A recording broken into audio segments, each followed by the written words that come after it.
Buenas noches para todos. Buenas noches. Buenas noches. Buenas noches. Buenas noches. Regálenme 5 minuticos, estoy ingresando a sus compañeros. ¿En cuenta la inversión inicial? ¿Me repite la pregunta, por favor? O sea, que usted dijo la vez pasada que o sea, en el cuadrito de inversión se ponía 5, pues, o sea, le ponía 5 a la idea que más, pues sí, la mejor idea, ¿sí? Digamos en el sector de inversión, usted dijo que era a la menor inversión se le ponía el 5. Sí. O sea, se pone el 5 solamente teniendo en cuenta la inversión inicial o se tiene también en cuenta, digamos, una potencial ganancia a partir de la inversión, no solamente la inversión No, primera. solo el concepto de inversión como tal es el que influye en esa valoración. ¿Sí? ¿Cuál es la idea? Que ustedes, al final, cuando hagan la evaluación cualitativa de todas las ideas que tengan, pues pudieran decantarse por una que en teoría pudieran comenzar a desarrollar lo más pronto posible, donde, digamos, la inversión no fuera el problema, ¿sí? O no los desanimara, pues, de entrada.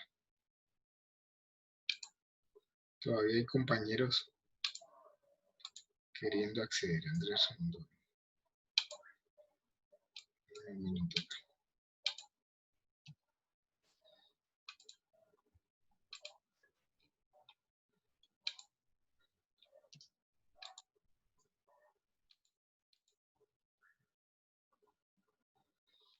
Bueno, listo. Hoy vamos a hablar de conceptos básicos de ingeniería económica. En la medida en que se les vaya presentando alguna duda, pueden ir levantando la mano en el sistema y obviamente ahí ponemos, yo los puedo anotar acá y podemos resolver las dudas que se presenten. ¿Me están Profe, qué pena, escuchando bien? antes de empezar, Señor. ¿usted va a subir la grabación de las clases al Moodle? Sí, en los primeros días tenía ciertos inconvenientes, pero sí. Digamos, en la clase de la semana pasada puedo compartir la clase de otro curso. En esencia es lo mismo, pero sí. No, gracias, profe. Bueno. Por lo cual, de acuerdo a lo que acaba de preguntar Edgar, estoy grabando la clase. Pero sí me gustaría de todos modos que ustedes activaran sus cámaras porque es más fácil. Es interactuar cuando veo sus caras, ¿sí? Hablemos entonces de conceptos básicos. Perdón, esto se me devolvió. Para hablar de los conceptos básicos de la clase de Ingeniería Económica, tenemos que comenzar a hablar de los actores que influyen en la economía. Y esos actores de la economía, pues los tenemos organizados acá en esta imagen, ¿cierto? Está en mayor cantidad los consumidores. Después tenemos los ahorradores. ¿Pueden apagar su micrófono, por favor?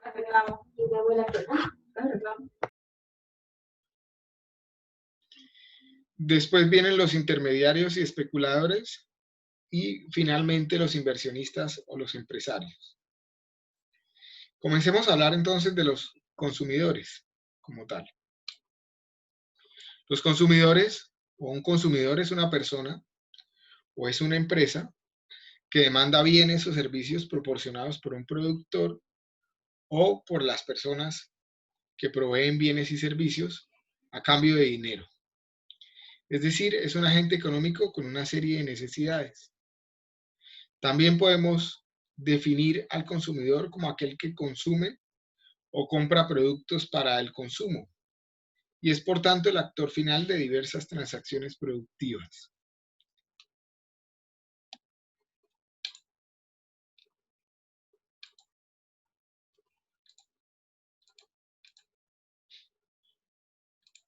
¿De acuerdo? La actividad de consumir bienes y servicios de consumo inmediato o de mediano plazo es la actividad primaria sobre la que recae la satisfacción de las necesidades. Y todos tenemos necesidades, por lo tanto, todos somos consumidores. Todos tenemos necesidad de consumir alimentos, todos tenemos necesidad de transportarnos, de comunicarnos, etcétera, ¿cierto? Por lo tanto, en la medida en que yo logre satisfacer mis necesidades, voy a tener, en la medida en que yo pueda consumir más cosas, puedo satisfacer más necesidades que yo pueda tener. Pero, ¿de qué depende esa capacidad de consumo?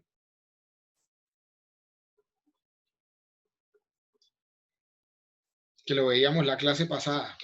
¿De qué depende la capacidad de consumo de una persona? De los ingresos. De los ingresos y de los precios. De los ingresos y de los precios, ¿cierto? Entonces, recuerden que cuando hablábamos de capacidad de consumo, decíamos, por ejemplo, si yo tengo 1.000.000 de pesos y quiero consumirme ese 1.000.000 de pesos en gaseosas, ¿cierto? Y si cada gaseosa vale, una gaseosa personal vale 2.000 pesos, pues con ese 1.000.000 de pesos me puedo comprar 500 gaseosas, ¿cierto?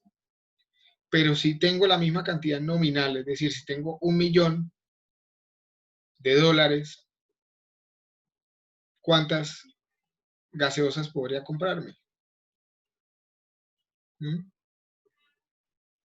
No sería igual, ¿cierto? Tendría de pronto más capacidad de consumo si mi ingreso estuviera proyectado en una moneda que tiene mayor valor adquisitivo, ¿cierto? Lo hacíamos con el ejemplo de Venezuela, pero podría ser así como lo planteamos hoy. Si tengo 1.000.000 de dólares, entonces puedo adquirir más de 500 gaseosas, ¿sí? También es importante entender que los bienes se agotan en el proceso mismo de consumirlos. Y a esto lo llamamos depreciación, que no es otra cosa que la transformación de los bienes de consumo por el acto de consumirlos. Si yo tengo un vehículo, ese bien se va depreciando en la medida en que lo voy usando. Si tengo un computador, lo mismo. Si tengo un celular, lo mismo, ¿cierto? No me va a durar eternamente. Se va a ir dañando, depreciando. Señor. En el caso de los terrenos. En los casos de los terrenos, dependiendo si son terrenos para la agricultura, se puede hablar de temas de depreciación. Si no son para la agricultura, probablemente no hay depreciación, ¿sí? Si yo necesito el contenido orgánico que tiene la tierra de ese terreno, sí puedo hablar de temas de depreciación, ¿sí? Porque en la medida también en agricultura que yo voy usando el terreno, o sea, que voy colocando plantaciones y voy cosechando y volviendo a plantar, se va deteriorando la tierra, ¿sí? Las características de la tierra. Entonces, ya habíamos hablado la clase pasada de que para determinar la capacidad de consumo de una persona, sea una persona natural o sea una persona jurídica, pues dependen qué nivel de ingresos tiene y cómo se comportan los precios que se pueden adquirir con esas unidades monetarias. Por lo tanto, la riqueza de un consumidor no es más que su capacidad de consumo. Pasemos a hablar del siguiente actor de la economía, el ahorrador. El ahorro es la acción de separar parte del ingreso mensual que obtiene una persona o que obtiene una empresa con el fin de guardarlo para el futuro. Se puede utilizar para algún gasto importante que se tenga, para algún imprevisto o para alguna emergencia económica. En términos de teoría económica, el ahorro se refiere a la parte de la renta o del ingreso que no dedico al consumo, sino que lo vamos a dedicar a otros fines. El ahorro es la acción de separar una parte, es la renta obtenida, por lo tanto, puede obtener dos destinos alternativos: consumirlos o ahorrarlos. Pero, ¿para qué se ahorra? ¿Por qué se ahorra? ¿Cuál es el propósito final de ahorrar? ¿Alguno de ustedes ahorra o ha ahorrado antes? Sí, claro. Claro, profe. Sí, ¿Y profe. para qué han ahorrado? Para tener un capital de inversión. Han ahorrado para invertir. ¿Para qué más han ahorrado? Para Claro, Para comprar viajar. lo que uno quiere. Para gastar. Un gusto. para darse un gusto de Para algo que se viajar. quiere.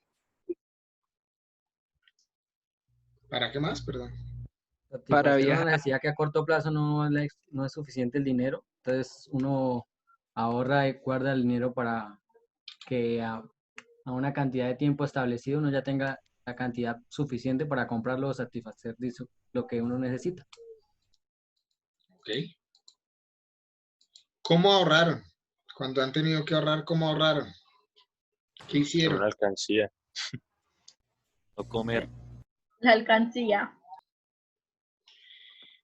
Ok, cambio la pregunta. ¿En dónde colocaron su dinero? No el cómo, sino qué hicieron con el dinero que iban ahorrando. Unos ya respondieron que lo pusieron en una alcancía. ¿Todos lo pusieron en la alcancía?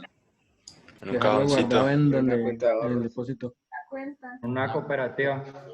En una cooperativa. ¿En qué instrumento de la cooperativa? No sé cómo hacer el instrumento. ¿Qué instrumento financiero? ¿Un CDT o en una cuenta de Una ahorros?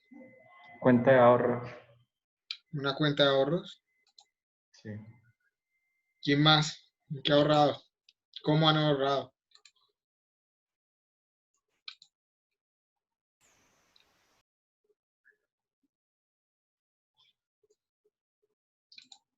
Todos de manera similar. ¿Sí? ¿Alcancía o cuenta de ahorros? ¿Alguien ha ahorrado de alguna forma diferente?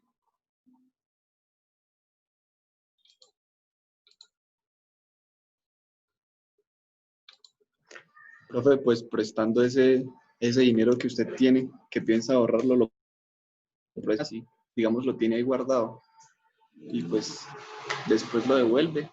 O sea, también sería como una inversión, es como un ahorro. Y Carlos, ¿a quién se lo prestas? ¿Cómo así? ¿Lo has hecho o lo estás planteando? De hecho, también, O sea, pues digo ¿tienes un que, dinero y lo prestas? exacto, sí. ¿Y a A, quién se no lo sé, prestas? un amigo, que de pronto sí lo necesita en ese momento. Entonces, por decirlo así, está. Y pues cuando lo necesite, pues lo pide, lo cobra con intereses. Ok. ¿Y eso no es muy riesgoso? Pues, no, Si el amigo sale mal a que se paga, lo preste, ¿no? Pues, De todo la confianza. ¿cómo? exacto, depende de quién. Eso suena más a invertir que a ahorrar, de alguna forma. Como los gota a gota. ¿Cuánto, cuánto le cobraste? ¿Cuánto prestaste y cuánto le cobraste al amigo? ¿Y pagó o no Pues, pagó? sí, profe. Pues ¿Cómo no se lo hacen y pactaron van ese, prestando. ¿Cómo, profe? cómo pactaron ese interés? ¿A cuánto le prestaste? Pues no tan, digamos, no sé cómo decirle, profe, pues, mm, no, pues algo que usted le pueda prestar a él, que digamos que por el favor, por así decirlo, que en ese momento él lo necesita. Entonces usted dice, listo, yo tengo ese dinero, lo tiene ahí guardado ya, pues yo no me lo uso. Y no sé, no le puede cobrar cualquier, digamos, no sé, muy poco, por el favor solamente. O Está bien, pues, Carlos. ¿no? Esa que tiene pronto si es un amigo muy cercano. Ok, de acuerdo. Está bien. ¿Quién más quiere compartir algo en el tema ahorro? Profe, yo digo que se puede ahorrar como comprando joyas o comprando arte, ¿sí? Porque usted mantiene el dinero como en una pintura o como, por ejemplo, en un reloj, en algo así de valor, ¿no? ¿Y lo has hecho alguna vez? Pues no, pero hay gente que sí, por ejemplo, compra joyas y las guarda como su seguro, ¿sí? También ahorrar en divisas, ¿no? O sea, como comprando dólares y así. Ok, puede ser. Bueno, continuemos. Dice, el ahorro puede ser visto como una decisión racional de sacrificar consumo hoy a cambio de aumentar mi consumo futuro, que ya muchos de ustedes dijeron que ahorraban para eso, ¿cierto? Para darse algún gusto, comprar algo adicional mañana, ¿cierto? O en el futuro como tal. ¿De qué depende entonces ese consumo futuro? Pues de las mismas características que ya habíamos hablado, ¿no? De cuántos ingresos tengo, o sea, de cuánto valor, cuánto dinero tengo ahorrado y del precio de las cosas. Por lo tanto, si lo entiendo así, y si ya tengo claro que la capacidad de consumo está en función de los precios de las cosas, yo tengo que blindarme cuando voy a decidir ahorrar. ¿Blindarme frente a qué? Pues frente a la inflación, ¿cierto? Que es el aumento generalizado del valor de las cosas. Entonces, si yo decido ahorrar para comprarme algo que me va a tomar un tiempo considerable, más de un año, ese dinero que yo estoy ahorrando me tiene que ganar una rentabilidad que supere la inflación. Si no supera la inflación, en últimas estoy perdiendo capacidad de consumo, ¿cierto? No voy a poder consumir lo mismo que si hubiera tenido la plata hoy para hacerlo. En ese orden de ideas, colocar la plata en un colchón, debajo del colchón, o en una alcancía, o en un cajón, pues no es una buena forma de ahorrar, ¿cierto? No es lo que estamos hablando de ahorrar. Ahorrar es prestar el dinero a cambio de un interés. Pero, ¿prestárselo a quién? Porque el tema es prestarlo de manera segura. Digamos, los amigos es muy riesgoso, ¿cierto? Muy riesgoso. Porque si el amigo me sale mala paga, voy a durar un año detrás del amigo para que me pague. ¿Sí? Y si al final no me quiere pagar, al menos digo, no, pues al menos deme lo que le presté. Entonces se perdió el interés. Hubiera sido lo mismo que dejarlo debajo del cajón y además salió de pelea con el amigo, etc. ¿Sí? Entonces existen algunos instrumentos seguros, entre comillas seguros, que financieramente me permiten ahorrar, como son, por ejemplo, los CDTs y los bonos gubernamentales, que normalmente le dan a las personas un interés ligeramente superior a la proyección de inflación que tiene el país. ¿Sí? Entonces aquí hay varias cosas claves. Primero, poner la plata en el colchón, debajo del colchón, o en un cajón, o en un marranito, no es ahorrar, ¿cierto? Desde el punto de vista económico, no es ahorrar porque mi dinero está perdiendo valor en el tiempo. No tiene la misma capacidad de consumo. Segundo, ¿por qué metimos las cuentas de ahorros en ese paquete? Pues porque en Colombia las cuentas de ahorro tienen una rentabilidad ínfima, muy por debajo de la inflación. Una cuenta de ahorros en Colombia renta del orden del 0.5% efectivo anual. Y la meta de inflación en Colombia oscila entre el 3 y el 4%. La meta, no la realidad, la meta, que es la que pone el Banco de la República y que el Banco de la República hace todo lo que está en su haber para que esa meta se cumpla, ¿no?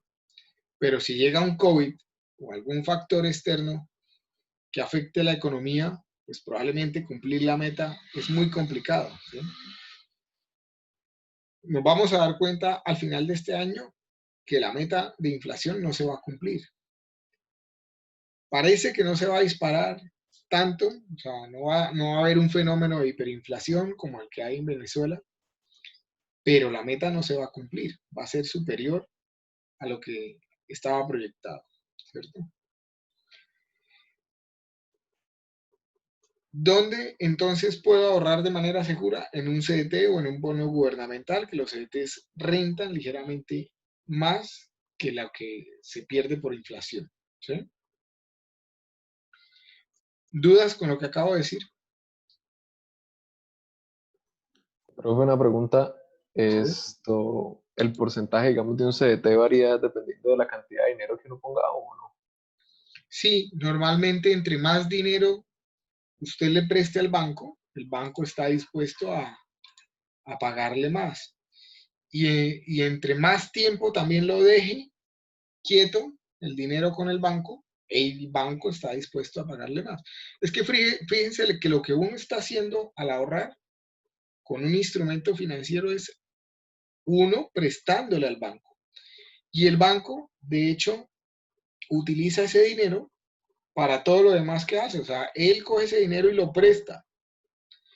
Entonces, si él sabe que ese dinero que le acaban de prestar va a durar 1 año o 2 años con el banco, pues tiene mayor tranquilidad para usar el dinero, ¿cierto? A que si yo le digo, no, se lo presto solo por un mes. Pues un CDT a un mes no renta lo mismo que un CDT a 2 años. Voy a obtener mejor rentabilidad si estoy dispuesto a dejar congelado mi dinero por más tiempo, ¿sí? Pero es riesgoso porque puede pasar lo que en este momento está pasando, ¿cierto? A ponerlo a tanto tiempo, ¿no? Hay que de todos modos buscar una balanza, ¿cierto? Buscar el equilibrio de utilizar la herramienta financiera, ganar una buena rentabilidad y también tener mediana liquidez. ¿Qué es liquidez? ¿Qué entienden por liquidez? Facilidad para mover el dinero. Efectivo. El efectivo. Es la capacidad de tener el efectivo, el dinero, ¿cierto? De poderlo usar. Entonces, por ejemplo, ahorrar en obras de arte o en joyas también es muy riesgoso porque la liquidez es muy baja. Por lo menos cuando yo puedo comprar oro, joyas, ¿sí? Digamos, las pinturas es aún más riesgoso, pero digamos que voy a tener oro, comprar oro, que es más fácil de mover en el mercado, tiene mayor liquidez. Sin embargo, se viene una pandemia como la que estamos viviendo con todas las problemáticas sociales y económicas que puedan haber. ¿Quién me compra el oro a buen precio? Pues los que comercializan oro en grandes escalas, sí. Pero yo, si tengo una cadena de oro, ¿quién me la compra? ¿Sí? Salir a venderla es complejo. Ganarle una rentabilidad justa en momentos difíciles es complejo. Si no hay momentos difíciles, de pronto sí, la puedo comercializar, digamos, de manera fácil. ¿Sí? Luego tengo que buscar un balance, ¿no? Entre liquidez, rentabilidad y riesgo. ¿Sí? Y riesgo. El CDT, pues es un buen instrumento. No gano mucho, pero también puedo decidir colocarlo a unos plazos razonables. Hablamos de meses en donde uno dice, bueno, si no lo muevo en 2 meses, pues no pasa nada, algo me renta. Y ahí vamos mejorando la rentabilidad.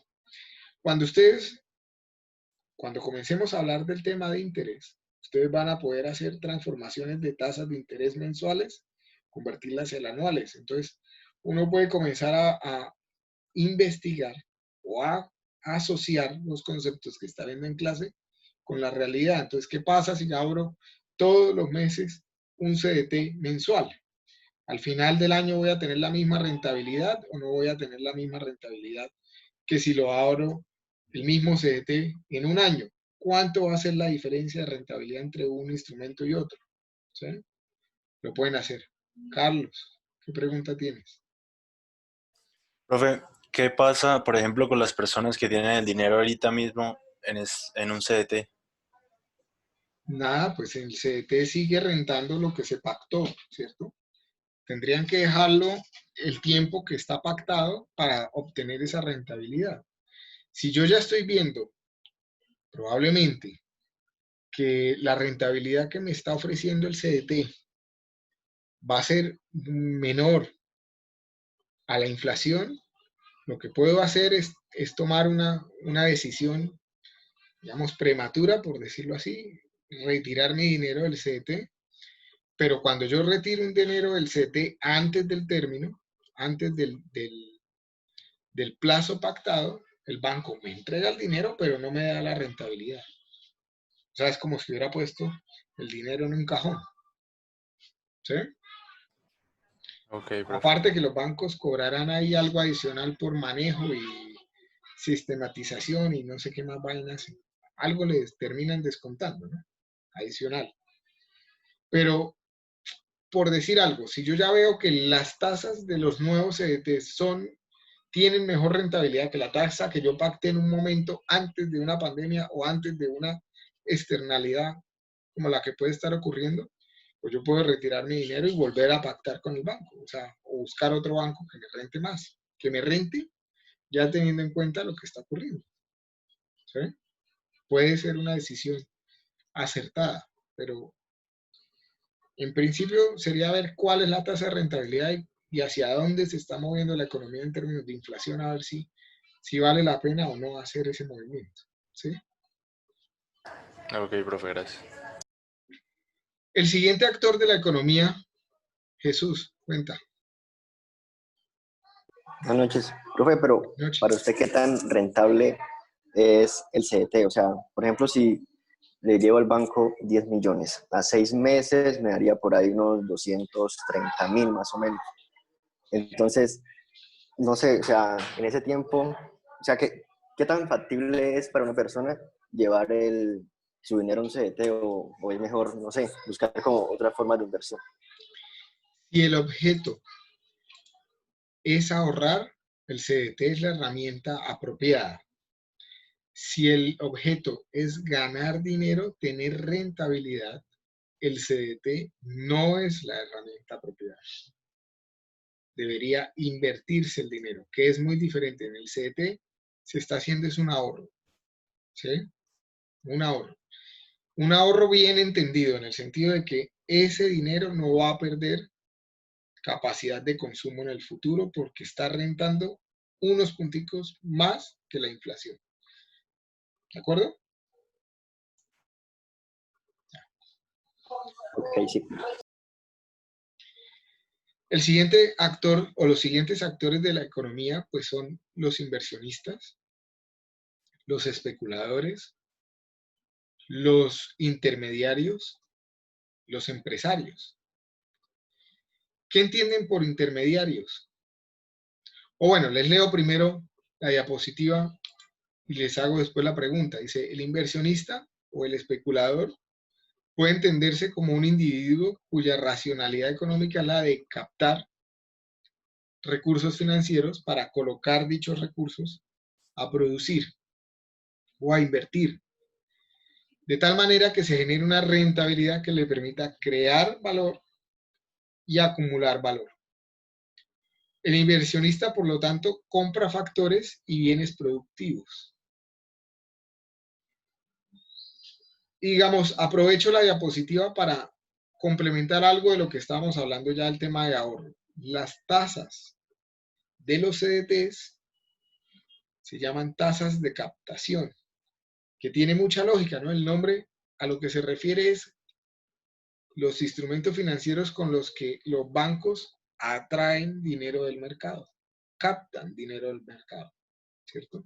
Entonces los bancos están dispuestos a pagar un interés, ellos van a pagar el interés porque nosotros le prestemos el dinero a ellos, ¿sí? Esas tasas se llaman tasas de captación. Pero también hay unas que se llaman las tasas de colocación, que son las tasas con las que los bancos prestan dinero al mercado. ¿Sí? Obviamente las tasas de captación son mucho más bajitas que las tasas de colocación. Y hay otra tasa, que es la tasa de usura, que es una tasa que coloca el Banco de la República, que es la tasa máxima a la que pueden llegar los bancos a prestar dinero. O sea, la tasa máxima de colocación es la tasa de usura legal. ¿Sí? Ahora sí, les hago la pregunta, ¿qué entienden por especulador o qué entienden por intermediario? ¿Qué hace un intermediario? ¿O quién puede ser un intermediario? Así como en la central de abastos, los que compran los productos al campesino y simplemente vuelven y venden a los consumidores finales, que somos nosotros o tiendas. Sí, en efecto. Un prestamista. Un prestamista. No sé si entre como intermediario. Alguien que ayude, digamos, como a concretar una venta y cobre una comisión por eso, podría ser. Claro. Pues sí, porque es que el prestamista a veces recolecta, digamos, el dinero de uno y pues lo presta a otras personas, también pues obviamente él ganando su porcentaje. Sí. Y lo que dice Carlos en el chat también es correcto. Un corredor de bolsa también es un intermediario. ¿Y quién es un especulador?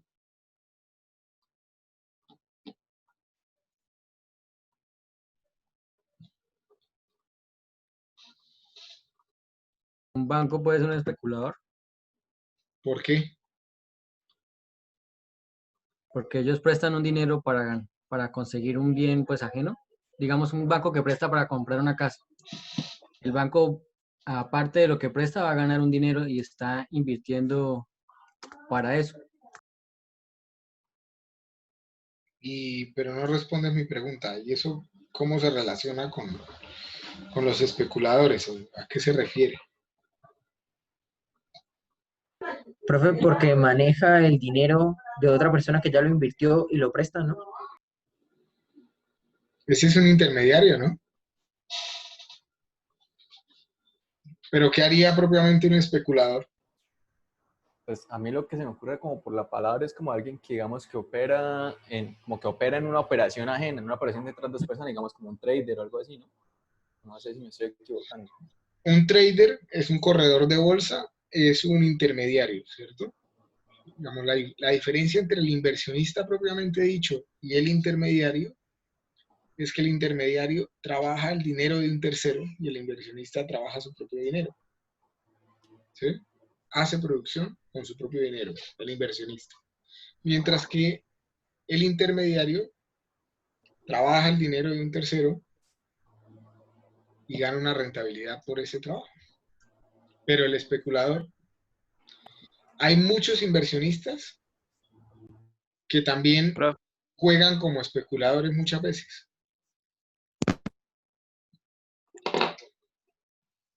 ¿Qué hace? Un especulador no sería como alguien que compra ciertos bienes para venderlos como a un precio pues más alto.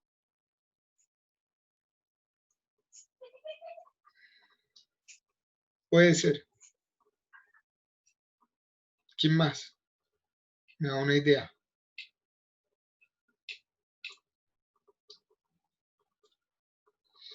Profe, el dueño de un supermercado. ¿Por qué? Pues porque él compra los productos a un precio y pues los vende a otro. No, obviamente teniendo su ganancia, sus utilidades.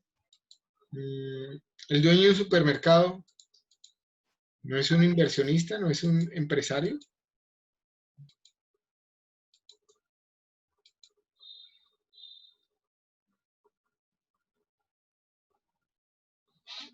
Pues, profe, yo pensaría porque si tiene pues el local en arriendo.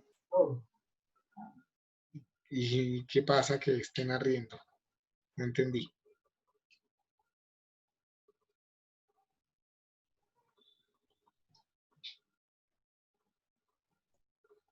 Ayúdame a entender tu pregunta.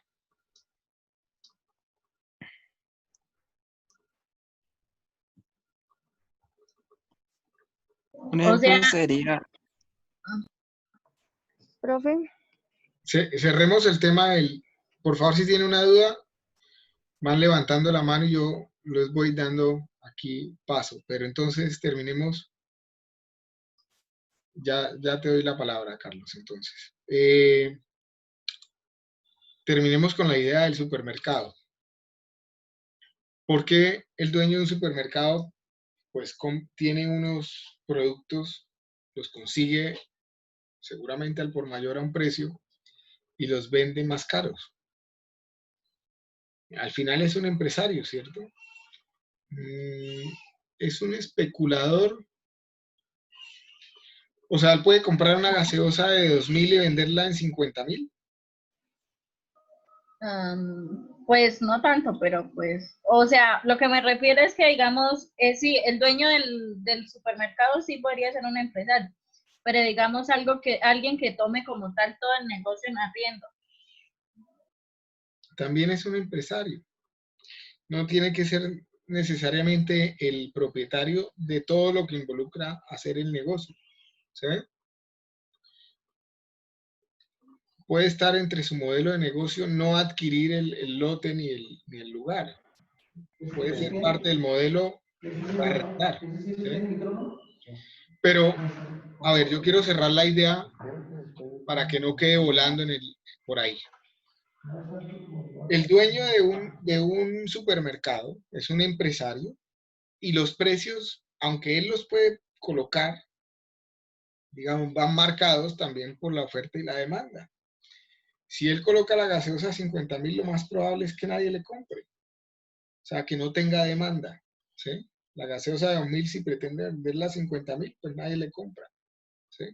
Eso es como los restaurantes cuando van cogiendo mayor estatus y quieren subirle a los precios. Pues si la gente le sigue comprando, ellos tienen la libertad de subirle los precios que quieran. ¿Sí? Si la gente ve valor en eso, pues lo sigue comprando más y más costoso. ¿Sí? El del supermercado podría hacer lo mismo. Entonces, si resulta que él le da un valor agregado a su negocio tal que las personas están dispuestas a pagar mucho más caro los productos que está vendiendo ahí, es transparente, ¿sí? Y no es propiamente un especulador. Carlos, tenías una duda y ahorita seguimos entonces con el tema del supermercado a ver si lo logramos resolver. profe, era como decir, dar un ejemplo del especulador, pues creo que es así. Es decir, un ejemplo sería que ciertos terrenos bajan de precio, pero yo sé que esos terrenos van a subir de precio luego, entonces los compro como para ganar pues un beneficio que pues en sí sería como sencillo. No sé si me haga entender. Sí te haces entender. Pero eso también lo podría entender. Sí, eso es un inversionista. Te voy a complementar el ejemplo, ¿sí? Para que me entiendas cómo podría ser ese ejemplo el de un especulador. Podría ser que él encuentre unos terrenos baratos, los compra, pero para engordar el precio, comience a decir que en sus terrenos hay huacas escondidas, o hay oro, o hay petróleo, ¿sí? Luego, lo que hace un especulador es tratar de influenciar al mercado para que unos precios bajen o para que algunos precios suban, dependiendo de lo que él quiera hacer. ¿Sí? Especula con el mercado. Lo quiere influenciar, positiva o negativamente, para que suba el precio o para que baje el precio. De alguna forma. ¿Sí? Jorge, cuéntame. Jorge Eduardo. Pues para hacer eso hay que tener como bastante como poder de influencia, ¿no? Porque para, digamos, influir en un mercado, pues no, o sea, no cualquier persona puede ser, podría ser un especulador, ¿no? Pues por decirlo así. De acuerdo. Cualquiera, digamos, podría intentar ser especulador, pero no a todos le van a coger el tiro, ¿cierto? Todos los influenciadores de Instagram podríamos entenderlos como especuladores, ¿sí? Quieren de alguna forma influenciar en el mercado, ¿sí? Pero no les creemos a todos, ¿cierto? Ninguno. Ahora tal cual al que se le cree de todos modos y a los que muchas personas le creen, ¿sí? Bueno, para cerrar el tema del especulador, en el Moodle hay un foro, hay un artículo publicado en el apartado de conceptos básicos sobre Elon Musk y hay un foro. Por favor, lean el artículo y comenten si les parece que está especulando o no, ¿sí? Y lo que les está ahí como preguntando a ver qué opinan, ¿de acuerdo? Pero entonces, volviendo al tema del inversionista, el inversionista capta dinero que puede ser dinero propio, dinero de terceros, para colocar ese dinero en un proceso productivo en el que agregue valor y de esa forma pueda ganar más dinero. Pero ¿cuánto dinero hay que ganar? Pues el propósito de los bienes productivos o de bienes de capital es la transformación de materias primas en otros bienes de capital o en otros bienes de consumo. A esto lo conocemos como producción, que es una transformación de materias primas, una transformación de conocimientos, utilizando unas maquinarias y unos equipos para generar algo que sea un nuevo producto novedoso, por ejemplo, y que la gente esté dispuesta a pagar más dinero y de esa forma acumular valor. Pero la actividad productiva solo genera acumulación de valor real si hay un valor marginal. ¿Marginal frente a qué? Ya medianamente lo esbozábamos en la clase pasada, cuando decíamos cuál es el propósito de invertir en un proyecto real. Decíamos ganar dinero, pero ¿cuánto dinero?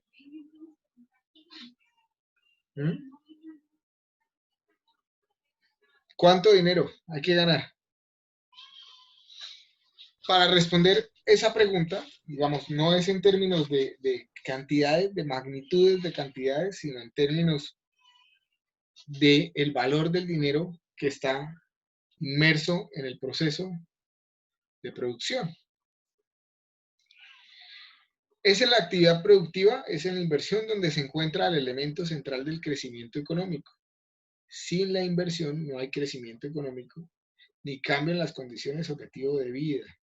Y eso es muy importante. Sin producción no hay crecimiento económico. Podemos entender fácilmente que el objetivo final de un inversionista es obtener una rentabilidad, eso ya lo hemos visto, o sea, ganar dinero. Pero la rentabilidad la podemos entender como una tasa de interés por periodo. Es una tasa de interés que se gana. ¿Cómo debe ser entonces esa tasa de rentabilidad frente a las tasas de ahorro y frente al IPC? ¿Qué opinan?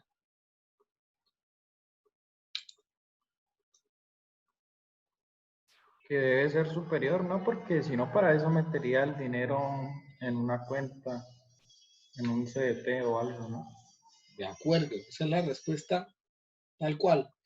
Si lo que yo voy a hacer como inversión produce una rentabilidad menor a la inflación, estoy perdiendo capacidad de consumo, estoy perdiendo plata. Si la inversión que yo voy a realizar, la rentabilidad de la inversión que yo voy a realizar es menor a las tasas de captación, que es con las tasas que yo puedo ahorrar, pues tampoco tiene sentido, porque ¿para qué me desgasto en trabajo, en riesgos, asumiendo riesgos, etcétera, si al final podía ganar lo mismo simplemente dejando el dinero quieto, ahorrándolo, ¿cierto? Pero también implícitamente tengo que ganar más que el dinero que esté realmente involucrado en el proyecto, que normalmente suelen ser por encima de las tasas de colocación. ¿Por qué? Porque cuando yo tengo producción, Muchas veces para ejecutar la producción que yo tengo en mente, pues necesito dinero propio, llamo patrimonio, pero seguramente también voy a tener que ir a los mercados de capital y buscar préstamos. ¿Sí? Voy a pedir prestado. Entonces, para yo poder ganar dinero, tengo que la rentabilidad que yo reciba tiene que ser superior a la rentabilidad esperada por los bancos, que son esas tasas de colocación. Es decir, tengo que poderle pagar el interés que ya pacté con los bancos y que haya una diferencia marginal. Esa diferencia marginal es realmente mi ganancia. ¿Todos están de acuerdo? ¿Sí están de acuerdo? Pues yo no entiendo o sea, la palabra marginal es ¿qué? O sea, no sé, no tengo claro el significado. Pues que haya una diferencia real entre lo que hay que devolver, que ya esté implícito entre el negocio y lo que realmente gané. ¿Sí?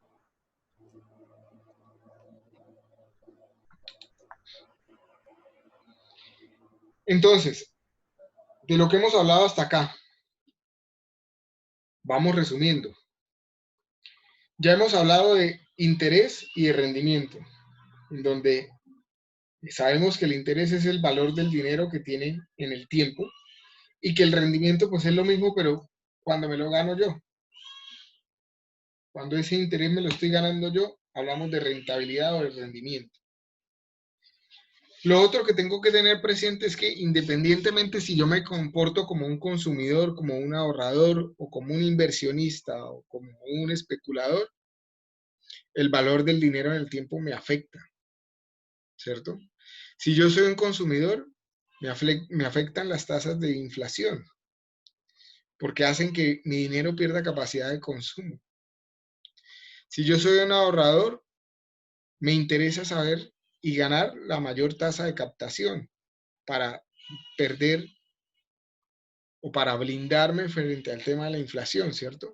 Y que en efecto ese dinero que yo estoy reservando de mis ingresos, pues en un futuro pueda adquirir más cosas, tenga mayor capacidad de consumo por el hecho de haberlo ahorrado, que no se vaya a perder el dinero con la inflación.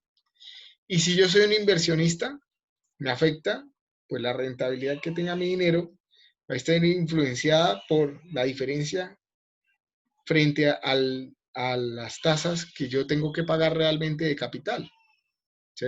A las tasas de colocación.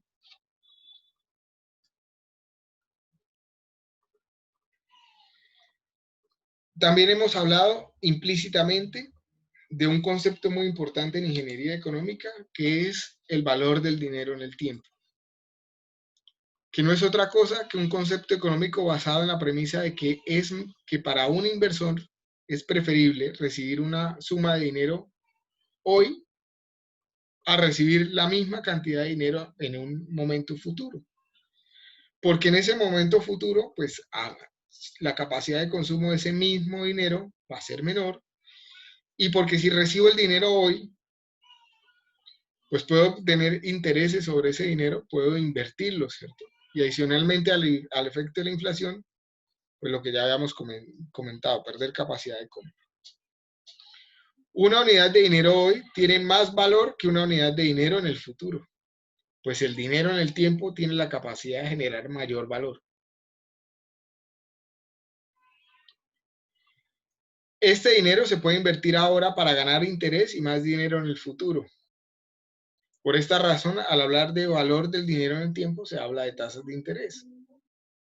El poder adquisitivo puede cambiar con el tiempo debido a la inflación, que ya lo hemos comentado. Por lo tanto, el interés es la manifestación del valor del dinero en el tiempo, que ya lo habíamos comentado en la clase pasada y ya en lo que llevamos hablando, pues también lo hemos repetido varias veces. ¿Sí? ¿Dudas con estos dos conceptos?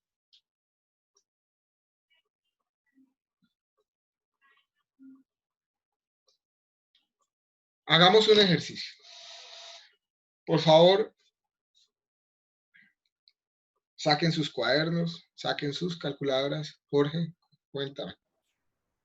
Política previa, eso, pero relacionada con la inflación, eso, ¿qué tiene que pasar, digamos, para que para que haya como una deflación general, digamos, durante un periodo de tiempo sostenido. O sea, si es posible o no es posible, digamos, que en lugar de subir baje el precio de las cosas. Pues, No te en entendí. general. ¿Me lo O repites? sea, digamos, ¿qué condiciones qué condiciones tienen que suceder para que en lugar de inflación se presente una deflación general por un periodo sostenido de tiempo, por decirlo así? Pues seguramente cuando un gobierno o un país está recuperándose de un problema inflacionario. ¿Sí? Pero, o sea, solamente ocurre eso cuando, digamos, toca un tope sí, o sea, o es imposible que, digamos, en un momento X empiecen a bajar esos precios así sostenidos, digamos, por alguna cuestión económica del país, no sé. No te voy a responder la pregunta, sino que te la voy a voltear. ¿La inflación es mala? Pues depende, ¿no? Pues si no, o sea, sigamos como lo que pasa acá en Colombia, digamos que la inflación aumenta, digamos que los precios del mercado aumentan más, digamos, Entonces, complemento la pregunta. aumenta el salario, los ingresos de la gente, pues sí. ¿Una inflación bajita y controlada es mala? No. ¿Por qué no? Pues o sea, no digamos que no malo, pues, pero, o sea, no me parece como que sea ni malo ni bueno, o sea, como que normal. ¿Una inflación bajita y controlada es buena? ¿Alguien ¿qué opinan? Pues, sí. Yo creo que sí, porque se mantiene como la capacidad de consumo de las personas, ¿no?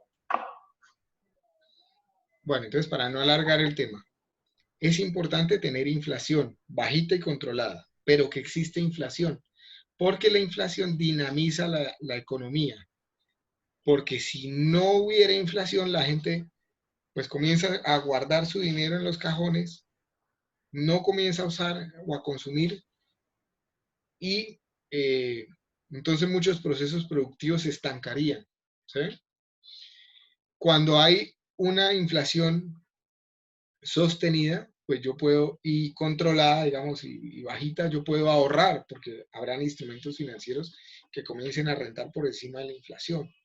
Yo puedo proyectar mi ingreso a futuro, ¿cierto? Mi mayor consumo a futuro, o sea, quiero comprarme un vehículo, entonces puedo comenzar a pensar en que voy a comenzar a ahorrar X cantidad y eso me va a tener cierta rentabilidad y entonces así voy a conseguirlo más rápido, ¿sí? Pero también habrá la necesidad de comprarse el vehículo lo más pronto posible, ¿sí? Mientras que si los vehículos siempre van a valer lo mismo, pues yo digo, no, pues comienzo a guardar mi dinero en un cajón y todos los años digo, mejor me espero para el siguiente que salga el mejor modelo que va a valer lo mismo, ¿sí? Entonces, tener inflación bajita y controlada no es malo, ayuda a dinamizar la economía. Tener una deflación sería lo contrario. Yo creo que sí podría ser malo. Para la economía en general es malo, porque si todos los días voy ganando capacidad de consumo con el dinero, que sería un proceso de deflación, pues ¿para qué consumo? No voy a consumir, voy a guardar el mayor dinero que pueda porque mañana vale más, mañana vale más, mañana vale más. ¿Sí? Y si mañana vale más, pues si no necesito consumir ya, me espero para mañana. Y ese proceso ralentiza la economía. Entonces, ¿cuándo se presenta la deflación realmente? Pues cuando los países están recuperando un proceso inflacionario muy alto. ¿Sí? O sea, eventualmente Venezuela va a comenzar a sufrir una deflación en algún momento, cuando su economía se comience a mejorar. ¿Sí? Profe, ¿cómo controla, digamos, que la moneda que ya tiene en ese momento valga más para mañana y no se vuelva como un error volver la inflación? Porque ya, digamos, lo que usted está diciendo, el dinero mañana va a valer más. ¿Cómo controla eso el Estado? Bueno, te invito, Edgar, a que te mires los videos que están en Moodle, que son 6 o 7 videos que sacó el Banco Sí, de la profe, yo lo vi, pero solamente hablan de inflación. Y pues en un momento habla de deflación, pero no es cómo lo controlan cuando ya está en ese proceso. ¿Cómo controla el Banco de la República las tasas de inflación? Con tasas de interés a los bancos. Ya sea que estén subiendo o que estén bajando, ¿sí? pues colocando, por ejemplo, dólares en el mercado cuando el precio del dólar está muy alto, hace que se disminuya el valor del dólar, porque circulan más dólares en el mercado, etcétera. Subiendo o bajando las tasas de los bancos, ¿cierto? En estos días bajó las tasas. ¿Qué pasa si el Banco de la República baja mucho las tasas de interés? Pues que la gente tiende a endeudarse y a consumir más, ¿cierto? Si hay mayor consumo de cosas irrelevantes, lo voy a colocar así entre comillas, me disculpan porque no hay cosas irrelevantes, pero digamos, si todo el mundo tiene mucho dinero porque se endeuda con mucha facilidad, pues se le hace muy fácil consumir, ¿sí? Y en ese proceso de que muchas personas consumiendo mucho, pues los precios tienden a subir, hay un proceso de inflación. Cuando se suben las tasas, entonces la capacidad de deuda es menor, la gente no está dispuesta a endeudarse tanto porque le toca pagarle mucho a los bancos, entonces no hay tanto consumo en el mercado, probablemente la inflación se mantiene controlada, ¿sí? En este momento los bancos decidieron bajar las tasas, pero es porque quieren aliviar un problema económico latente, porque muchas empresas no tienen recursos suficientes para pagar sus nóminas, por ejemplo, ¿sí? Entonces, el gobierno, previendo ayudar a los bancos, a las empresas que tienen esos problemas, ha decidido bajar las tasas de interés para que las empresas decidan endeudarse, ¿cierto? No las ha bajado lo suficiente, siguen estando muy altas, ¿sí? Pero está intentando que sean atractivas para las personas, para las empresas que están en esa situación. Analicemos lo siguiente. Imaginemos que hay dos momentos de tiempo y comencemos a hablar entonces en términos de lo que hemos comentado, la capacidad de consumo de los diferentes actores en el tiempo y el valor del dinero en el tiempo. Por un segundo voy a intentar loguearme acá en una aplicación a ver si nos funciona bien.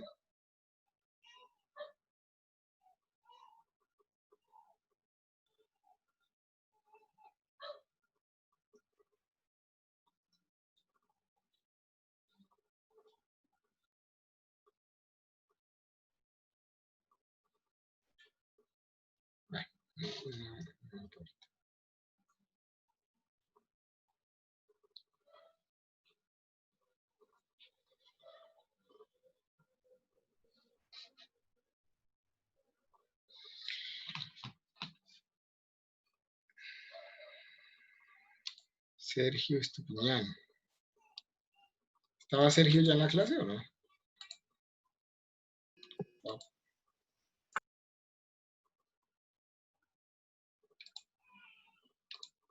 Ya. Bueno, imaginemos lo siguiente. Tenemos dos momentos en el tiempo, hoy y mañana. Pueden entender mañana como dentro de un año, si quieren, ¿cierto? Tenemos una estructura de ingresos conocida, es decir, imagínense todos ustedes que tienen un salario y que reciben ese salario completo hoy y dentro de un año van a recibir su salario completo. La pregunta aquí es, ¿cuál sería la capacidad de consumo hoy y cuál sería la capacidad de consumo mañana si tengo ciertos parámetros o ciertos supuestos?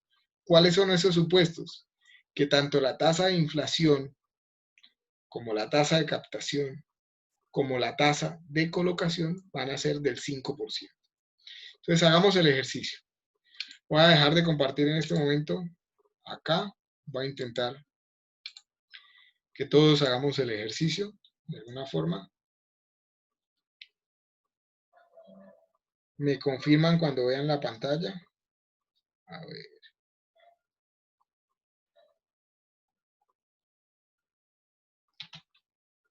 Anda. Se me va a complicar acá esto.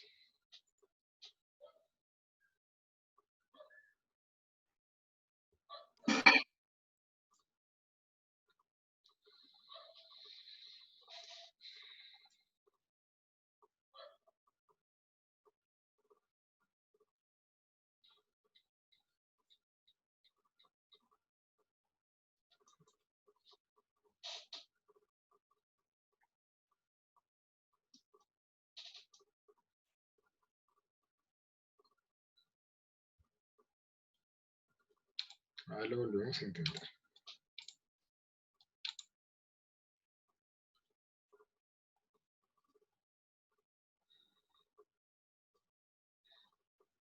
¿Listo? Ahí ya ven la pantalla. Sí, señor.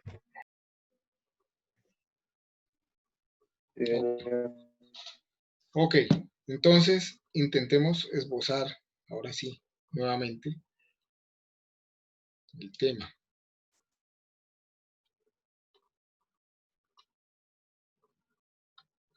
Entonces, tengo dos momentos en el tiempo.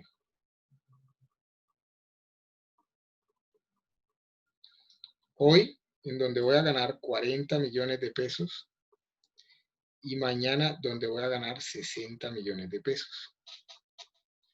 Y tengo varios supuestos,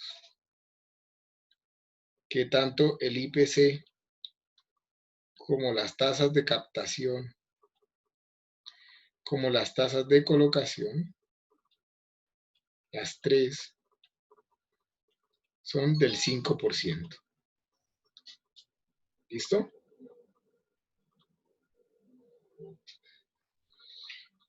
¿Cuánto puedo consumir hoy si decido utilizar toda mi estructura de ingresos conocida? Pues podría usar 40 millones que en efecto me pagaron hoy, ¿cierto? Más una cantidad de dinero X que puedo pedir prestada a un banco. ¿Sí me siguen?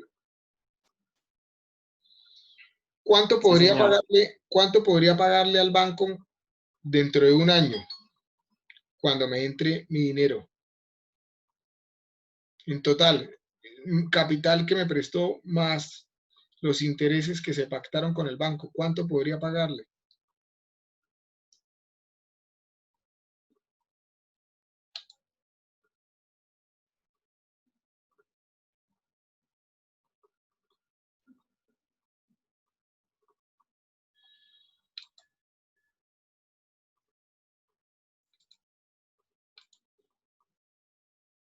¿Qué opinan? ¿Cuánto dinero voy a ganar mañana?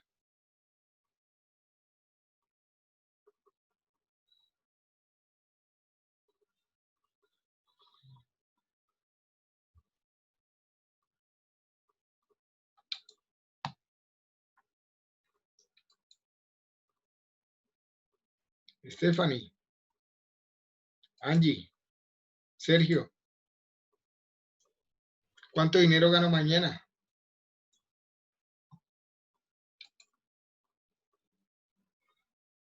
Andrés. 60 millones, ¿no? 60, ¿cierto?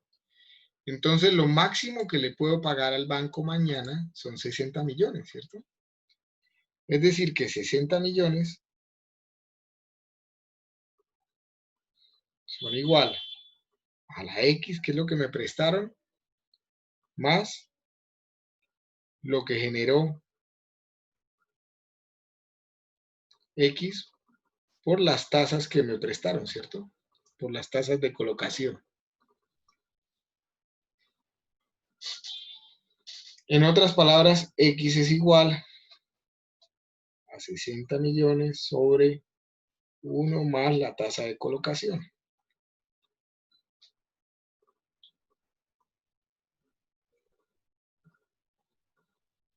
¿Sí?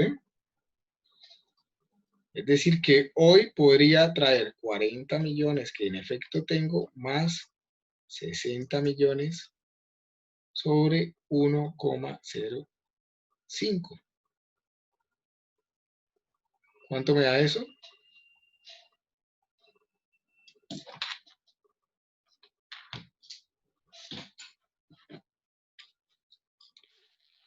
$97.14 millones. 97,14 millones.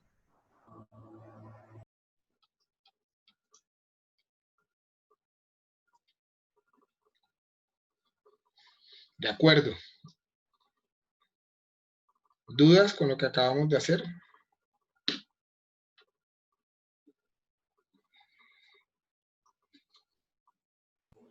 O sea, lo máximo que le podría pedir prestado al banco serían 57 millones, o sea, 57.14 millones. Correcto, porque el resto de dinero, los 2,86, es lo que se van a causar en intereses. ¿Sí?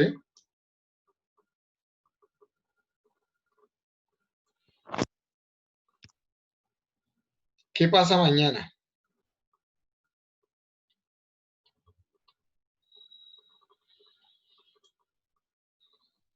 Si decido no usar el dinero hoy, sino usarlo todo mañana y ahorrarlo, ¿qué pasaría? Pues tengo 40 millones que me ingresan hoy, pero que los voy a poner a rentar, ¿cierto? ¿Cuánto rentan esos 40 millones? Pues uno más la tasa de captación, más lo que obtengo mañana. Es decir, 40 por 1, uy, pero porque debe hacerlo muy pequeño, acá no me deja. Vamos a hacerlo en otro renglón. 40 por 1,05 más 60 millones. ¿Cuánto me da esto? 102. 102 millones, ¿cierto? Entonces, dado que las tres tasas en este caso se comportan igual, puedo hablar de que hay una equivalencia.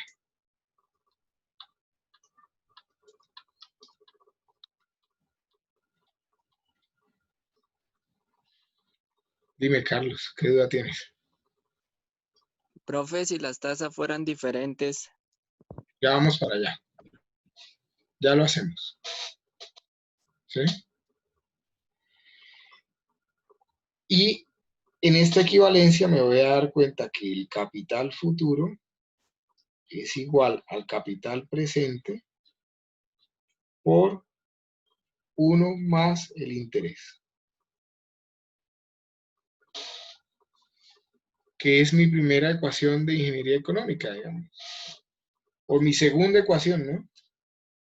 Porque la primera la habíamos visto en la clase pasada que decía interés. Interés es igual a dinero que debo pagar menos el dinero prestado.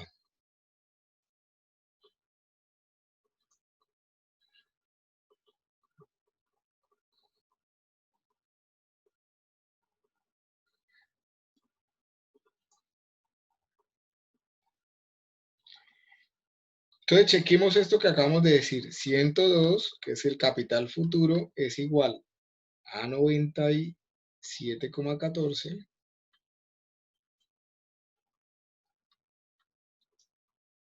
por 1,05. Uy, a ver, lo intento arreglar un poco. Que a veces no funciona muy bien aquí el lapicerito este.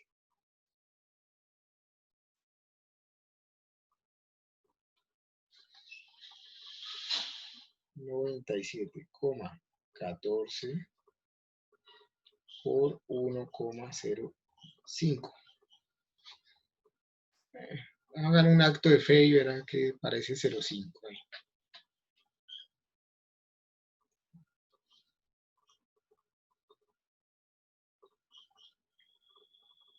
¿Sí da o no da?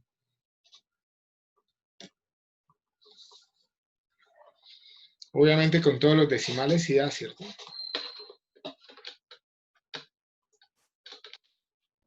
Sí, sí.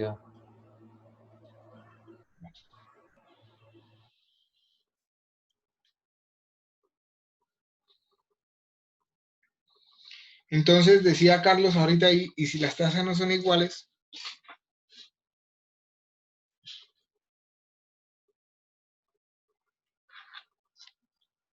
hagámoslo. ¿Qué pasa si las tasas no son iguales? ¿Qué pasa si tengo el siguiente supuesto? Tasa de inflación igual al 5%.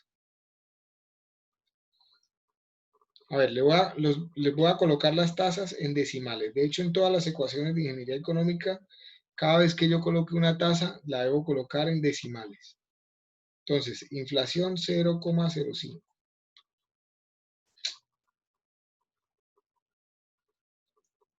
No.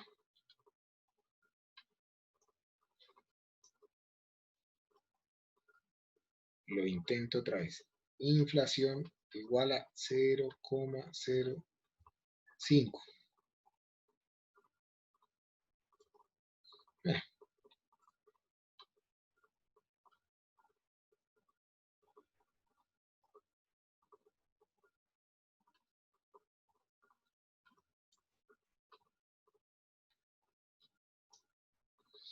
Las tasas de captación.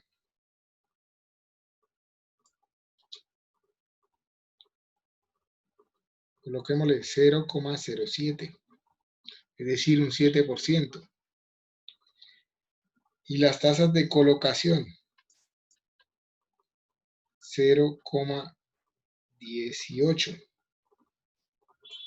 Perdónenme porque es que no está entendiendo muy bien mi letra esta.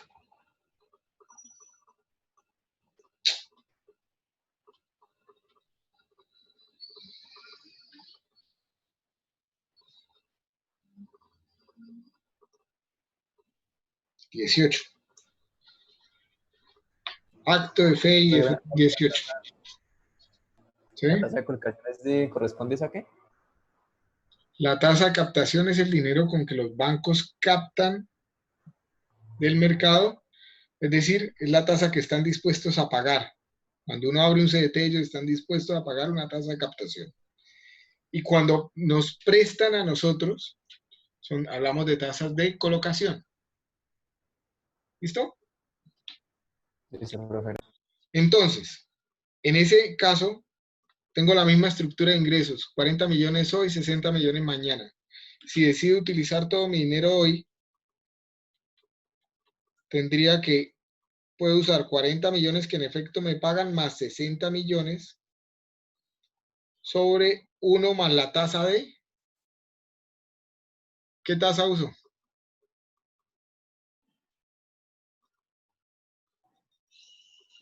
Colocación. De colocación. La de colocación, ¿cierto? Que es con la que me prestan dinero. En ese caso, ¿cuánto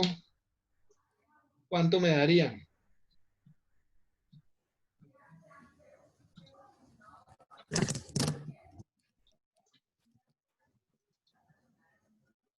$90.84 millones. .85. Sí.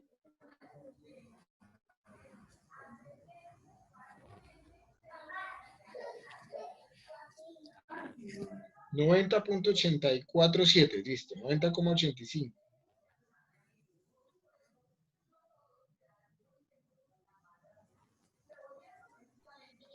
Y si decido ahorrar,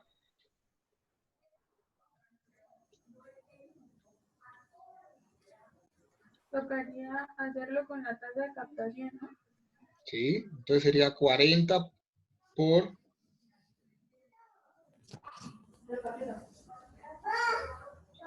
1,07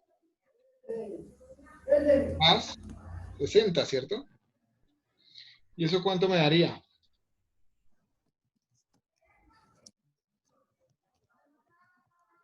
$102.8.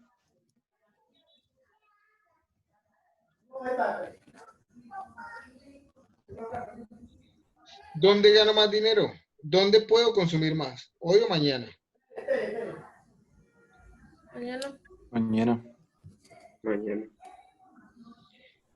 Entonces, si vuelvo a mi rojo, si vamos a hablar de equivalencias económicas, equivalencias.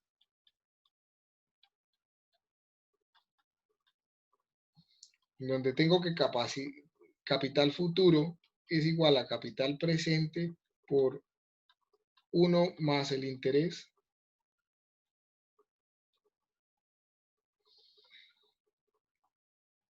Si analizo a cuánto equivale ese 90,85 mañana, ¿cómo sería?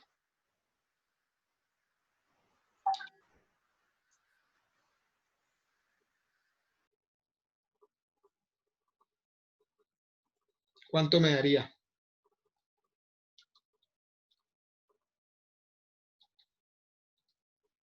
107.2. ¿Qué tasa usan para hacer la equivalencia?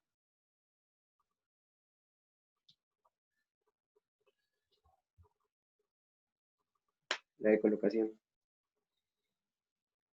¿Quién da más? ¿Quién opina diferente? La inflación, La de inflación. ¿Por qué?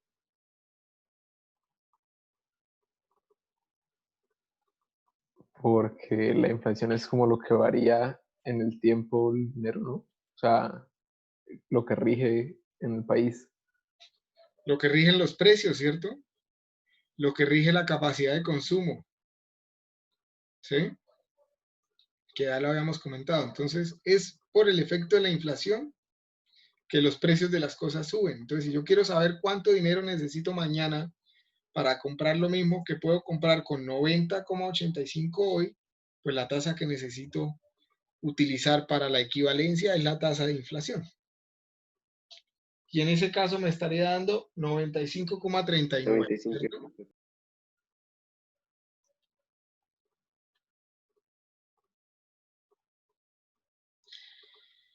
Que es bastante inferior a esos 102,8 millones que hubiera podido tener si decido ahorrar mi dinero, ¿cierto? ¿Sí lo ven?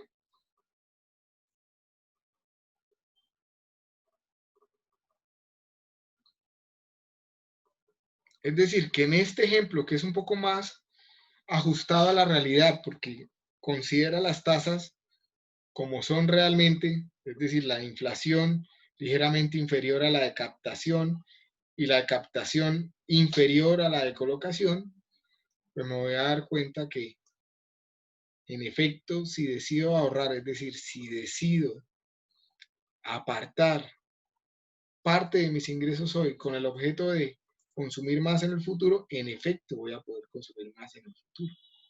¿Sí? Que era lo que habíamos dicho teóricamente. Pero ahora lo puedo mostrar,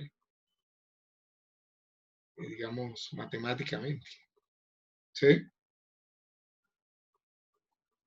¿Sí lo ven? Sí, señor. Ok. Voy a volver a la presentación.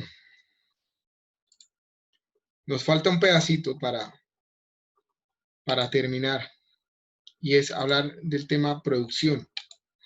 Entonces, en las diapositivas igual tienen el ejemplo, ¿no? ¿Qué pasa con hoy, con mañana? En el caso en que todas fueran la misma tasa, pues que podría consumir hoy 97,14, mañana 102, y que en efecto 102 dividido entre esa tasa de inflación me daría mi 97,14 del hoy. Y por lo tanto llego a la primera ecuación de ingeniería económica, que ya la pueden ir apuntando, que es capacidad presente, capital presente es igual a capital futuro sobre 1 más la rentabilidad o 1 más el interés, porque al fin y al cabo rentabilidad e interés matemáticamente son lo mismo. Es un dinero que se gana, solo que rentabilidad es cuando me lo gano yo, interés es cuando se lo gana el banco, ¿no? O el prestamista. Si decido analizar entonces con el 10%, ya saben los resultados, que ya lo hicimos, pues con unas tasas diferentes, ya saben los resultados. Pero volvamos a hablar de producción propiamente dicha y a tocar otro concepto básico muy importante en la clase de ingeniería económica que hay que comenzar a interiorizar desde hoy. Si la lógica del ahorrador fuera defenderse contra la inflación y sacrificar consumo presente para aumentar consumo futuro equivalente, pues la tasa de interés que debería exigir un ahorrador racional tiene que ser mayor que la inflación. Eso ya debería estar claro. Si la tasa de rentabilidad que recibe es menor que la inflación, pues pierde capacidad de consumo. La diferencia desde la perspectiva financiera entre un consumidor y un ahorrador es que el consumidor se ve afectado por la inflación en su capacidad de consumo, mientras que el ahorrador pues lo afecta la tasa de captación que él logre conseguir, ¿cierto? En la medida en que consiga tasas de captación muy por encima de la inflación, pues va a tener mayor capacidad de consumo y va a estar blindado frente al concepto de inflación. La lógica de los inversionistas, ganar dinero, pero ganar dinero, más dinero, y aquí es donde vamos ahorita a profundizar un poco el tema, más dinero que la estructura de capital que está inmersa dentro de su negocio. Ya lo vamos a tocar. ¿Cuál es el propósito entonces de invertir en un proyecto real? Ya lo vamos a ver. ¿Y cuál es el objetivo final de los accionistas? Pues ganar dinero. Al final. ¿Cuánto? ¿Cuánto?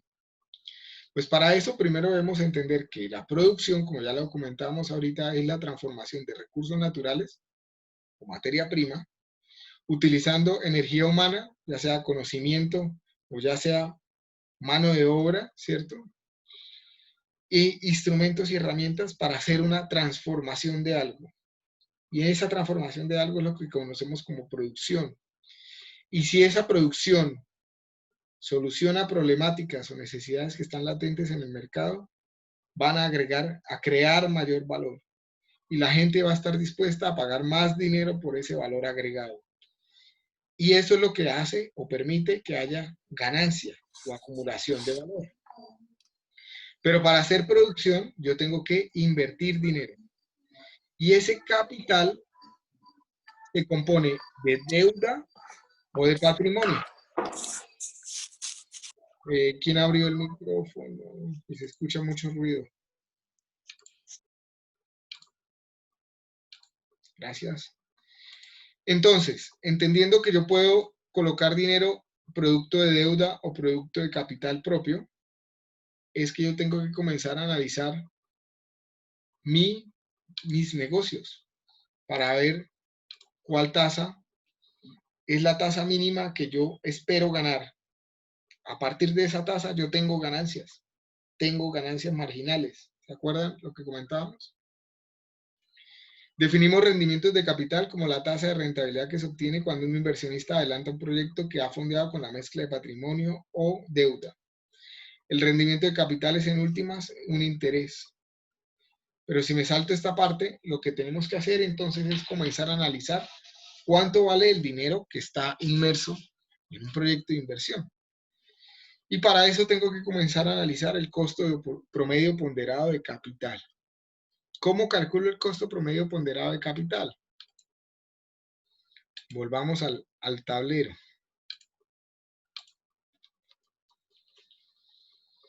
Y hagámoslo mejor con un ejemplo. Ustedes tienen ahí las diapositivas, las pueden consultar en cualquier momento. ¿Listo? Entonces, no están viendo todavía la pantalla, ¿cierto?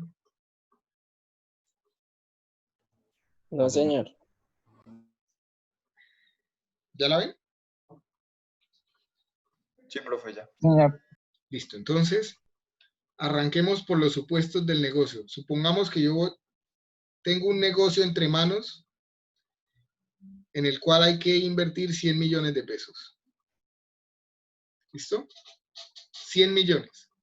Imagínense el negocio, cualquiera de los negocios que ustedes tienen en su planilla ya de ideas de negocios. Hay que invertir 100 millones de pesos. Resulta que el capital que va a fondear ese negocio proviene de tres fuentes. La primera fuente se llama deuda. Deuda. La segunda se llama socio 1. Y la tercera se llama socio 2. ¿Sí? El capital que proviene de deuda, saber cuánto vale la deuda, es sencillo. Son las tasas que yo pacto con el banco. En otras palabras, lo que ya comentamos, que se llaman tasas de colocación. Pues a la tasa que me preste el banco, eso es lo que vale el dinero de deuda. ¿Sí? Pero voy a colocar dos particularidades con el tema de los socios. Supongamos que el socio 1 no tiene ninguna otra inversión. Es su primer emprendimiento, es su primera idea de negocio que va a comenzar a invertir. Para él, su capital vale igual a las tasas de captación. Porque si no invierte, lo otro que podría hacer era ahorrar el dinero que ya tiene. ¿De acuerdo? ¿Dudas? En cambio, para el socio 2, resulta que el socio 2 ya tiene un negocio y en ese negocio percibe ya una rentabilidad. Ese socio 2 no le interesa hacer negocios nuevos a menos que la rentabilidad proyectada por el negocio nuevo sea mejor que la rentabilidad proyectada, que la rentabilidad que ya tiene en su negocio existente. ¿Sí me entienden? Sí, señor. Listo. Entonces, de deuda me van a prestar 60 millones, de el socio 1 va a colocar 30 millones y el señor socio 2 va a colocar 10 millones de pesos. ¿Listo? Las tasas de colocación van a ser iguales al 18%.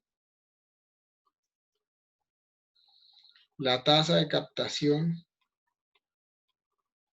va a ser igual al 6%. Y la tasa de rentabilidad del negocio existente del socio 2 es de un 12%. Entonces, ¿cómo calculo el valor del capital que está inmerso en el negocio, que va a entrar al negocio? Es lo que se llama costo promedio ponderado de capital y lo voy a calcular de manera similar a como ustedes calculan su promedio ponderado en la universidad. ¿Qué digo? ¿Cuánto es el dinero que va a invertir el primer componente de capital?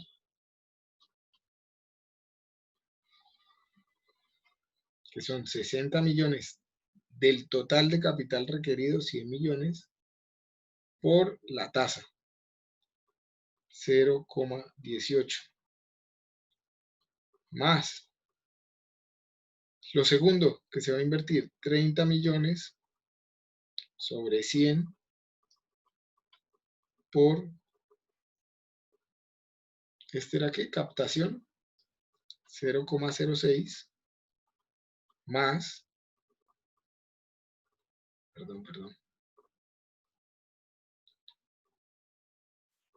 más 10 millones sobre 100 por 0,12. Entonces, el costo promedio ponderado de capital va a ser una tasa entre la mayor, que es del 18%, y la menor, que está inmersa en la estructura de capital, que es la del 6%. ¿Cuánto les está dando eso?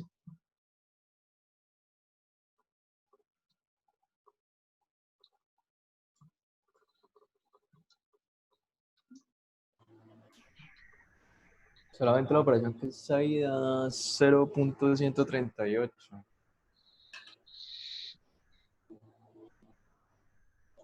Punto 138. En otras palabras, ese costo promedio ponderado de capital está dando del 13,8%, ¿cierto?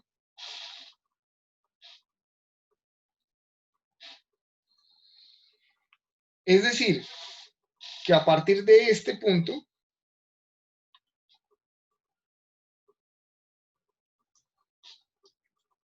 si yo obtengo rentabilidades en mis negocios superiores a eso, 13,8, ya estoy teniendo ganancias y ya podría decir que el negocio es viable.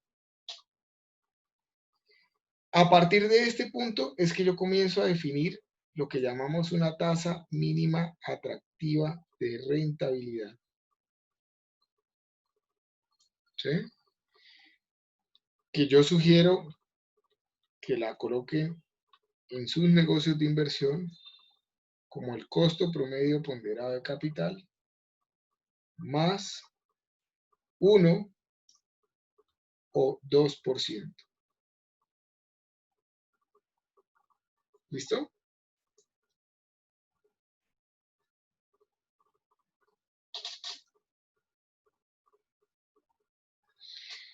¿Al socio le interesa o no le interesa entrar al negocio? Porque estás sacando más ganancia de la que saca él en su negocio. De acuerdo. Sí. Volvamos a la presentación. Ya para finalizar por hoy. Entonces, acá en esta diapositiva ven un ejemplo similar en donde solo hay dos componentes de capital en un negocio. Y acá lo que acabamos de comentar, que yo debo definir primero una tasa mínima atractiva de rentabilidad y después, cuando evalúe el proyecto, la rentabilidad que tenga el proyecto tiene que ser mayor o igual a esa tasa mínima atractiva de rentabilidad para yo poder decir que es viable el proyecto, que es rentable, ¿sí? Entonces tengan presente algo muy, muy, muy importante en este punto.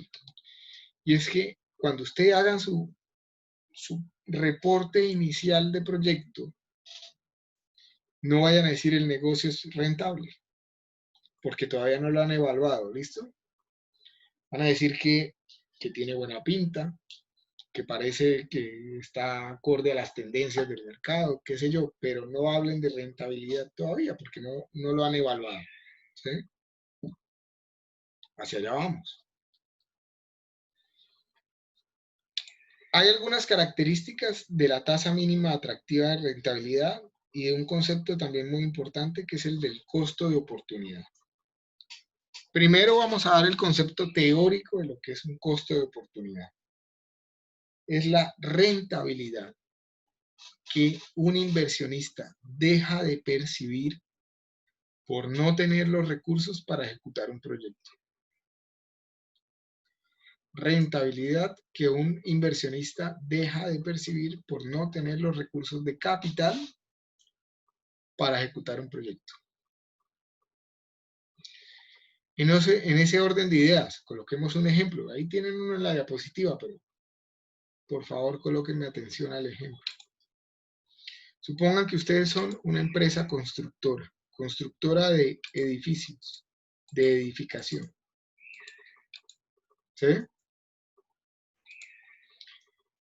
Tienen varios lotes para desarrollar, pero obviamente sus recursos de capital son limitados, tanto su patrimonio, que son sus recursos propios, como su capacidad de endeudamiento son limitados. Por ende, hacen la evaluación económica de todos sus posibles proyectos que pueden desarrollar en los posibles lotes que ya tienen comprados en la empresa. Hacen una tabla de priorización de proyectos. Entonces, el más rentable es el proyecto de edificios de 50 pisos, que se llama Majestic. El segundo más rentable es X, el tercero más rentable tal y tal y tal y tal. ¿Sí? En el momento en que ustedes agoten sus recursos de capital y no puedan ejecutar un proyecto específico que tengan en ese listado, esa rentabilidad de lo que ustedes ya modelaron ahí, que es la rentabilidad esperada de ese negocio que no pudieron ejecutar, ese sería su costo de oportunidad. Y es frente al costo de oportunidad que yo comienzo a evaluar mis negocios. ¿Listo? Pero ¿qué pasa cuando es un emprendimiento? Mejor, en otras palabras, ¿qué pasa con el caso que ustedes tienen para la clase? Pues que su costo de oportunidad va marcado por el capital que está en juego dentro del negocio y por la tasa mínima atractiva de rentabilidad que ustedes han definido, que fue lo que acabamos de hacer en el ejercicio. No es ni más ni menos, ¿sí? Entonces, la tasa mínima atractiva de rentabilidad en casos de emprendimiento marca su costo de oportunidad. Algunas características de esa tasa mínima atractiva de rentabilidad. En una empresa, en realidad la tasa mínima atractiva de rentabilidad es el costo de oportunidad, el cual es el interés del primer proyecto rechazado debido a la no disponibilidad de fondos, que es lo que ya habíamos comentado. Establecer esa tasa mínima atractiva de rentabilidad no es un proceso exacto. Depende de muchas variables y fluctúa permanentemente. ¿Por qué? Porque la mezcla de deuda y de capital propio cambia con el tiempo y cambia con los proyectos. Ahorita les explico con un ejemplo un poco más. Asimismo, la tasa mínima atractiva de rentabilidad no es un valor fijo establecido en toda la empresa, sino que puede variar de acuerdo a los diferentes tipos de proyectos y diferentes tipos de oportunidades. Entonces, coloquemos un ejemplo. Volvamos a pensar en que somos una empresa constructora, pero resulta que no solo hago proyectos de edificación, también hago proyectos públicos. Probablemente la tasa mínima atractiva de rentabilidad de mis proyectos de edificación es una, y la tasa mínima atractiva de rentabilidad de mis proyectos públicos, es decir, vías, acueductos, alcantarillados, puentes, lo que se les ocurra, o una escuela o un hospital, será diferente. Porque los bancos probablemente para proyectos de edificación me tienen una línea de crédito especial diferente a los de los proyectos públicos. Asimismo, el riesgo de los proyectos de edificación es superior, porque lo asumo yo completamente, al riesgo de los proyectos públicos, en donde el papá de Estado me proporciona todo el dinero. ¿Sí? Entonces, en una misma empresa puedo tener diferentes tasas mínimas atractivas de rentabilidad dependiendo del tipo de proyecto. ¿De acuerdo?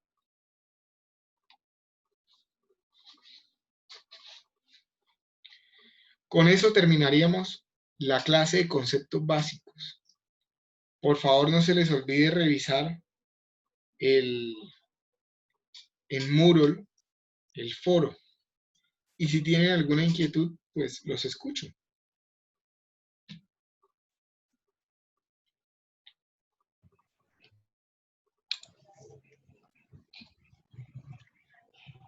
Profe, hola, tengo una duda con las ideas de emprendimiento, con los de proyecto.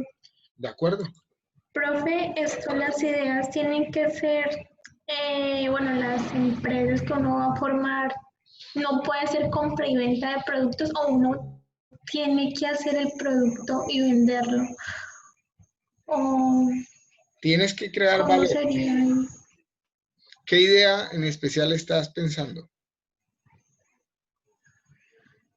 Pues digamos, o sea, yo soy del gobierno, ¿sí? Entonces ahí los indígenas hacen artesanías, ¿verdad? Entonces yo estaba pensando como en compra y venta de esas artesanías indígenas y pues publicarlas por redes y que se vendieran, pudieran pues enviar todas esas artesanías a todo el país. Porque pues yo no sé hacer eso. Es válida, pero entonces podría uno pensar lo siguiente: ¿qué tal si los indígenas hacen parte del negocio?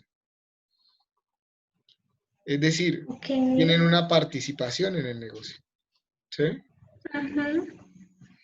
Porque al final ellos son los que crean valor. Para no volverse un intermediario propiamente y estar en todo el proceso de creación de valor, podrías pensar, por ahora es hipotético, ¿sí? Es teórico y lo puedes hacer, ¿sí? Pero si no lo quisieras hacer, igual es válido, porque en el proceso, o sea, la creación de valor de esa empresa que estás proponiendo se enmarca en darle visibilidad a un producto que no lo tiene, ¿sí? Y probablemente también en personalizar ciertos productos. Eso también crea valor. O sea, tú eres el canal intermediario que en últimas le va a decir al indígena, eso que tú haces no se vende, porque lo que quiere la gente no son colores rojo y verde, sino azul y amarillo. Porque ya me lo han dicho muchas veces. Lindo el bolso, pero no en rojo y verde, lo quiero en azul y amarillo. Entonces, ese proceso es creación de valor. ¿Sí?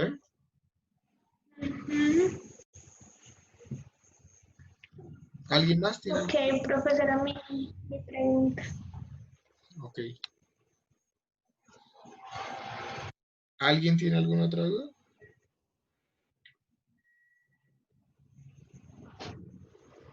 Profe, ¿al fin los grupos se conforman cada uno o usted los conforma? Ah, a ver.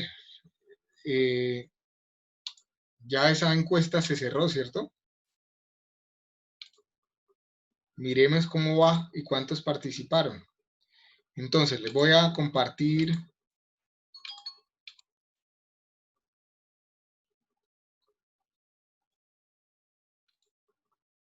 ¿Todavía seguimos en la clase? Sí. ¿Todavía me siguen? Sí.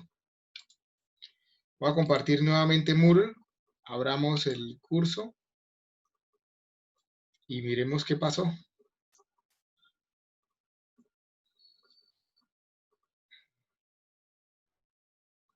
¿O esa encuesta hasta cuándo está abierta? ¿Alguien me puede decir? Creo que ya finalizó, profe. Pues ahí.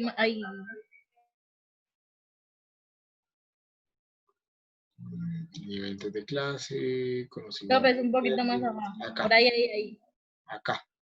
¿Ya finalizó? ¿Me confirman si ya finalizó?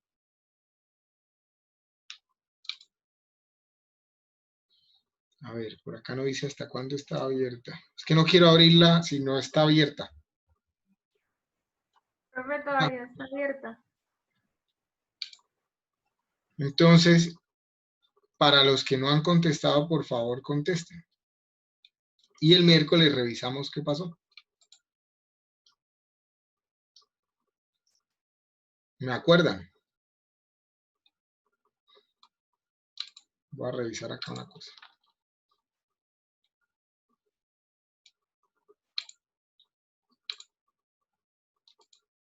Está abierta hasta el 3, sí, de acuerdo. Hasta el 3 a las 7 de la noche, es decir, antes de la clase, tienen que hacerlo. Y el miércoles, entonces, en función de lo que ustedes respondan, tomamos la decisión, ¿de acuerdo?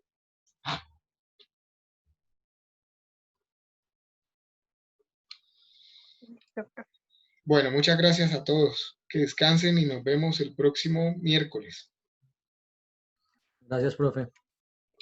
Gracias. Hasta luego. Profe, hasta luego. Gracias, profe. El miércoles vamos a hablar de el proceso de emprendimiento propiamente dicho. ¿Sí? Listo, profe. Buenas noches, que estén muy bien.